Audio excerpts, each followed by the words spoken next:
Hi, I'm Darren and welcome to Level Up Double E Lab. Well, after a winter of using my HF transmitter, I've come up with some ideas for some further improvements. What do I have in mind? Let's find out.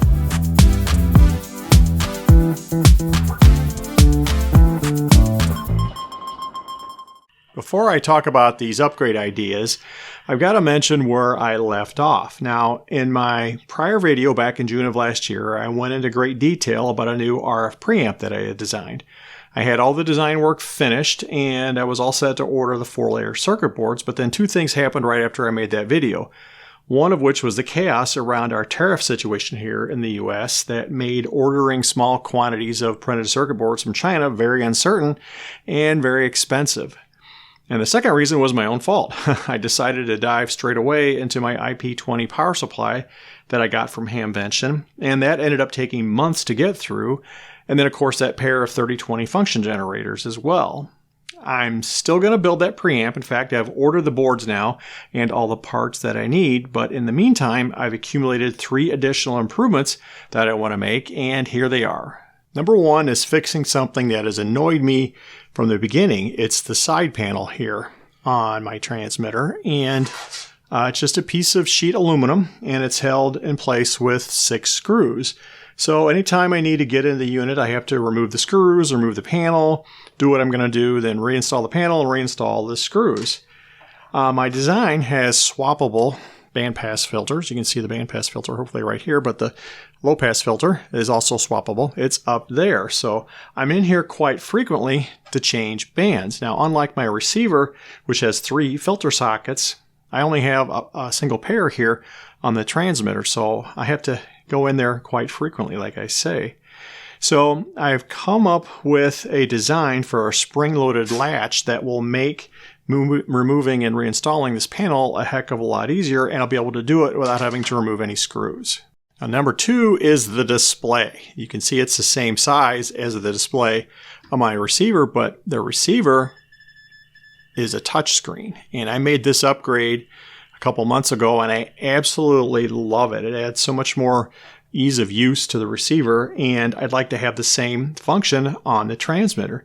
Now, fortunately, it's the exact same footprint. It's a 2.8-inch display, same size as the receiver.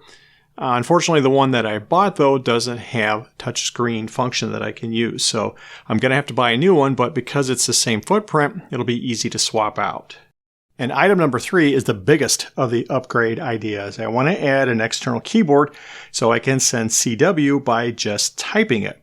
The inspiration for this idea came from this thing. It's a Bluetooth keyboard that used to be attached to a case that I had for my iPad, and the hinge eventually broke on it, so I can't use it with the iPad anymore, but the keyboard still works.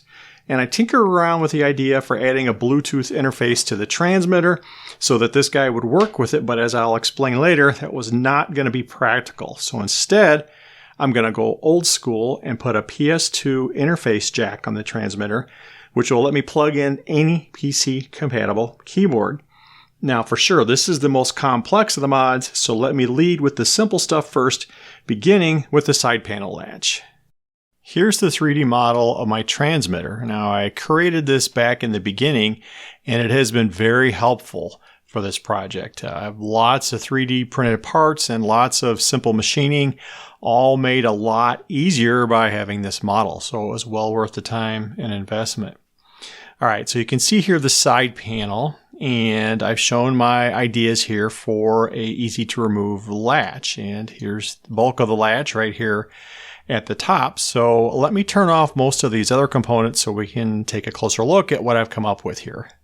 Here's just the side panel and the new latch components. Now, this panel is originally held on with 6 screws, 3 on the bottom and 3 on the top.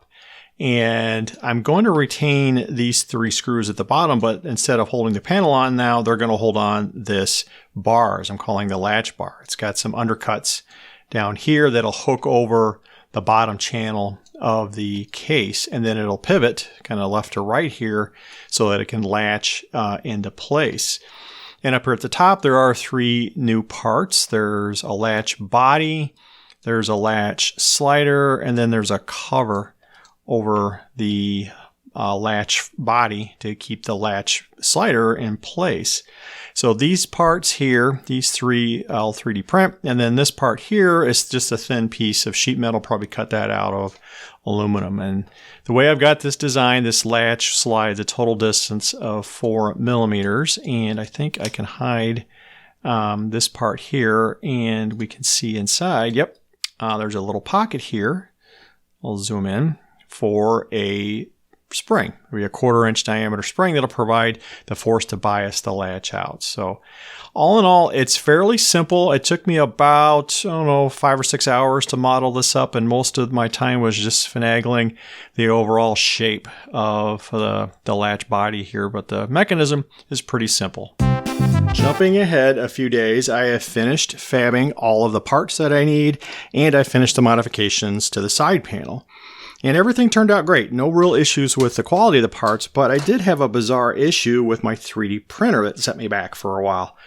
I have an Ender 3. I've had it for several years now, and I've printed many dozens of parts with really no issues, but for this project, the filament kept stalling. It was not a clogged nozzle. That's usually the most common culprit there for when you get filament not feeding.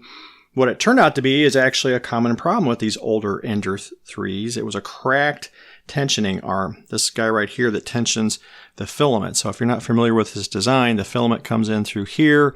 There's a pinch roller that fits in here, and this little idler is spring-loaded to push up against the pinch roller, and the filament comes out on this side. Well, if you look at this from the top view, it doesn't seem to be a problem, but you take it off, look at the back side, and there's a big old crack right here. So the problem manifests itself because it can't keep tension on the filament anymore. Not a fatal problem. In fact, it's well known enough that there is a metal replacement for these parts. So I bought that. Definitely more rugged than the original injection molded plastic parts. Only took about 30 minutes to swap it out. Pretty easy repair to do, and I was back in business, and I got beautifully printed 3D parts again. So the next step here, I just need to take this bottom piece right here. This attaches to the bottom of the panel like so, and that creates the hooks that will capture onto a ledge. It's on the side of the case. Then this is the latch housing. It slides on like so. There we go. And then I put the slider in. There's the spring that goes right there, and then this aluminum cover plate. I happen to find some scrap that has some paint on one side, and that makes it a lot less sticky. Slides better. This resin tends to stick sometimes, but on paint it slides very well. So I just need to bolt that together. Then I have my latch. So let me do that now, get it all assembled, and try it out. Here it is, all assembled. Real easy. Only took a few minutes to put the parts on. And it's working the way I intended. There's about 4 millimeters of travel there. That should be plenty for latching on to that upper channel. And I really like how this interface turned out. I don't know if this will turn out on camera, but there's slight undercuts on these pieces right here and right here. So when you pinch it, you've got something to grip on and pull the panel off the rig. So I think that's going to work well. Another little small touch I like to point out is whenever I have exposed fasteners, I try to install them so that the grooves, in the case of a slotted screw like this, all point in the same direction. It's a small detail. It's something I learned from an old electrician buddy years ago. When he puts cover plates on outlets and switches, he tries to do that. And for this project, it's super easy to do so because these are captive nuts. This is the best way to clamp these 3D printed parts together. If you try to use a threaded screw in this material, yeah, good luck. It's probably not going to work. But it's so easy to make a hexagonal pocket and just use a captive screw like I've done here. And then you can reindex the nuts if you want to obsess over it like I did to get the screw heads to line up correctly. I would love to test fit it on the rig, but unfortunately I can't do that yet because I have to cut some notches in this bottom channel and a big notch up here for this to fit in place. And that's going to have to wait until later in the project when I disassemble the whole thing. Finally, the keyboard. Now, I thought quite a bit about how I'd pull this off, and ultimately I decided to abandon this idea of using this or any other Bluetooth keyboard for several reasons. Gonna go with a plug-in old school style keyboard here, and it's mainly because I'd have to figure out the Bluetooth interface from scratch. I don't know anything about it right now, And I studied a little bit of it to understand that there's different classes, different versions, and so on within the protocol. And it's just ultimately a rabbit hole that I don't want to go down. And it would be extra difficult, it dawned on me, because I'd have to completely reverse engineer how this keyboard is sending its signal. And I don't have any specs for it. It could be done, but that'd be a lot of work. And even if I did get it working, if this thing died in the future and I had to get a different keyboard, well, then its communication specifics might be different. I'd be having to reverse engineer or going back and redoing a bunch of work. And also, Bluetooth being wireless, it's going to have occasionally some dropouts. It generally is pretty reliable, but if I drop out in the middle of a QSO, that would be bad. If I can't consistently send Morse code, or if I start sending garbage, that would not be good. And even if I am diligent about keeping it charged, there's still a chance that the battery could die in this thing and I'd be stuck and scrambling for that. So all in all, it is a tough decision because I do love repurposing old hardware. I think it's been clear on my channel over the years. I do a lot of that, and this transmitter is no exception. It's full of repurposed stuff.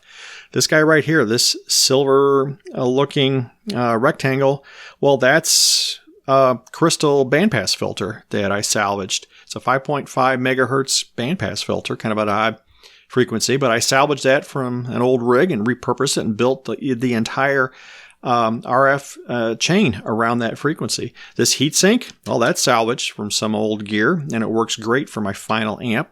And a lot of the individual components, both the electronic components and hardware components in here, are salvaged from other things. So it kind of pains me not to be able to use it, but at the very least, I'll take it with me to my next Hamfest and see if I can at least get $5 for it. Maybe somebody can figure it out and would get some enjoyment out of it.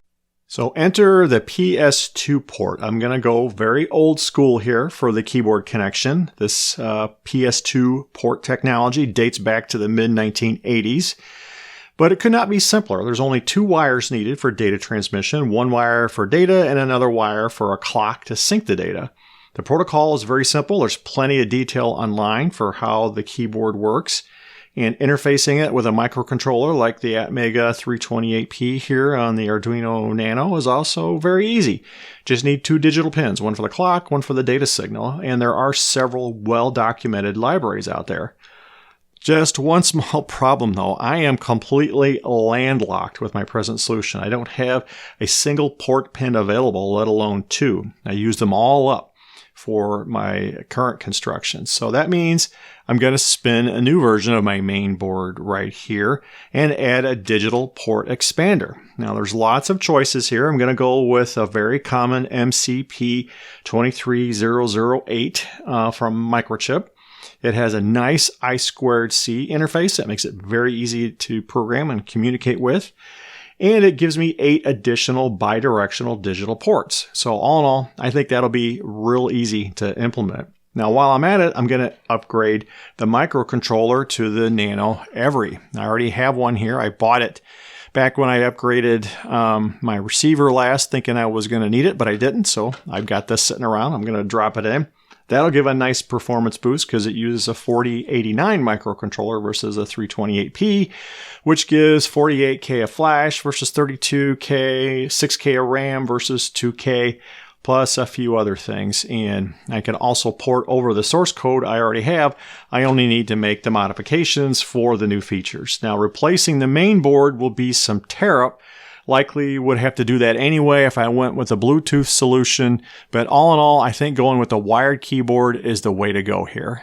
I'm certainly aware that some CW purists may find it objectionable to use a keyboard to communicate. I mean, straight keys have been around forever and paddles have been around for nearly as long, and there really is a lot of material out there to help you learn to master both of them. But in my case, as I've gotten older, I realize I'm always going to be a casual user of CW, and adding a little technology is only going to encourage me to use it more. So that's kind of my excuse of why I'm going the route of putting a keyboard with my HF transmitter. Now, looking ahead to the next episode, I'm definitely going to be talking about how I'm outlining that main board, and I'm really going to get into the teardown and modifications to the upper and lower channel so I can put this panel on and show that it works. So I think these will be some interesting episodes as I continue to work on what might be a decade-long project here with this HF transmitter. As anybody that tinkers in electronics knows, are you ever really finished with a project? You can always think of ways to modify it or improve it. So I hope you guys are still sticking with me on this project, and I hope you're enjoying the content here on my channel. So until next time, bye for now.